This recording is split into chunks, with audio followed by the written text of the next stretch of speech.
ఈసారి రంగుల పండుగకు ఎట్లనన్నా వేసి ఊరికి పోవాలి. మస్తు మంచిగా అవుతుంది మా ఊళ్ళో హోలీ పండుగ. మాపటిల్లి కావుని కాలుస్తారు.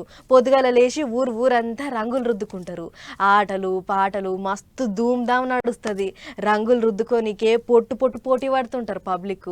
అయితే మన దగ్గర రంగుల పండుగకు ఇంకో 4-5 రోజులు ఉన్నది కానీ ఇగో ఇక్కడ మాత్రం ముందే శురువైంది.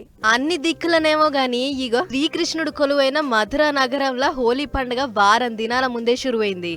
రోజుకో తీరు సంబరాలు చేస్తుర్రు పబ్లిక్. ఆడోళ్ళు మోగోళ్ళు అందరూ రంగులు రుద్దుకొని పొట్టు ఎగురుతుర్రు. లడ్డూ మార్ హోలీ ఆట, లాత్ మార్ హోలీ ఆట తీరు సంబరం చేసుకుంటుర్రు.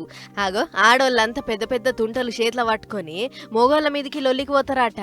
అట్లా ఇక దెబ్బ తగిలేటట్టు కాదు గాని ఏదో అట్లా సంబరానికి కొట్టుకుంటారట.